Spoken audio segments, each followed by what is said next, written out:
We like complicated villains. I don't like when I go to a movie and a villain feels two-dimensional to me and I don't relate to him in any way. He won't stop until he destroys half the universe. What was it like on set for you as a director to have so much secrecy? You're protecting fans' experience from spoilers and stuff, but what was it like to direct in those terms? It's very important to us to protect the secrets of the film because I want people to have that emotional experience when they go to the film, not on social media before they get to the film. You know, there are a lot of people who like to spoil things for other people. So, you know, we wrote fake scenes, we handed out fake scripts. So I think, you know, there are very few people who actually read the completed draft of the script and who actually know what's going to happen.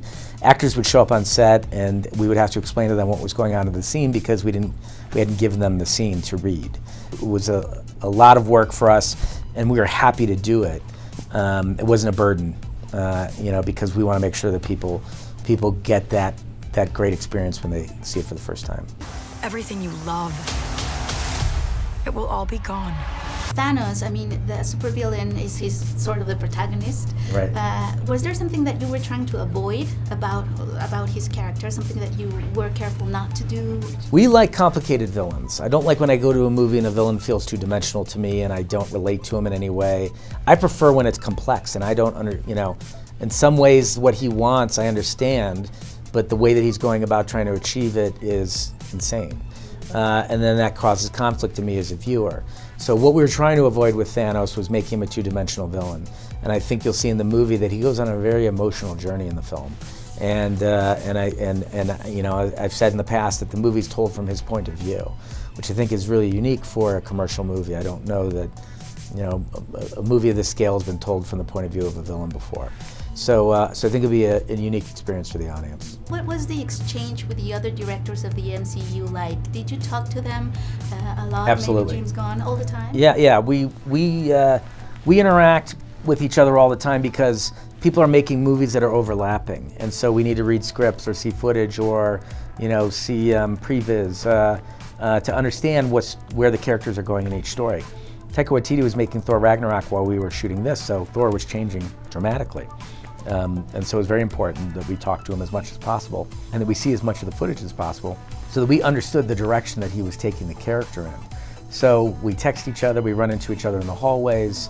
You know, Taika was actually nice enough to get on a plane and fly down to Atlanta where we were shooting the movie and spend a day with us talking through the character and looking at the character in the script.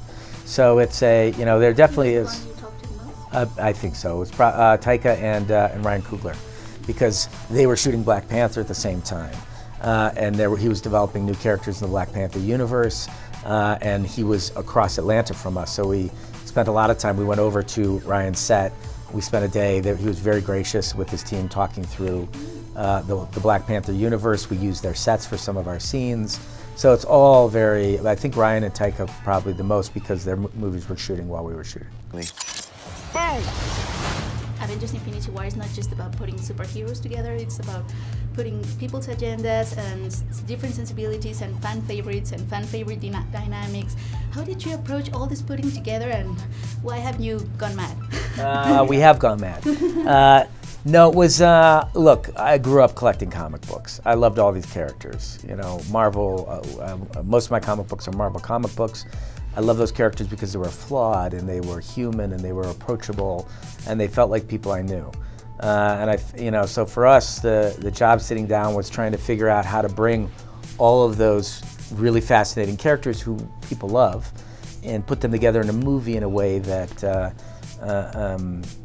it was satisfying to the audience. And that's a dream come true for me as a comic book collector. You know, stories that you love as a child have real emotional importance to you throughout your whole life.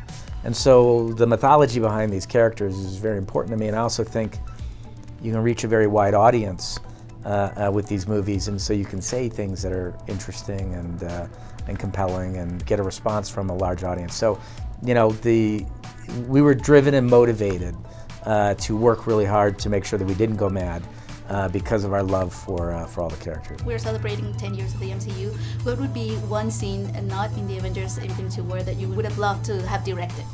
Oh boy, you know, I love that opening scene of the original Iron Man.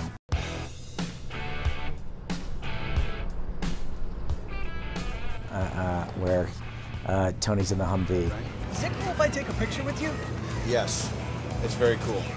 And it gets hit. I think that scene's fantastic, and it really sets the tone for the Marvel Universe in a lot of ways. That scene is this sense of humor combined with threat and stakes, and surprising storytelling. So that would have been a scene that we would have loved to direct. Yep.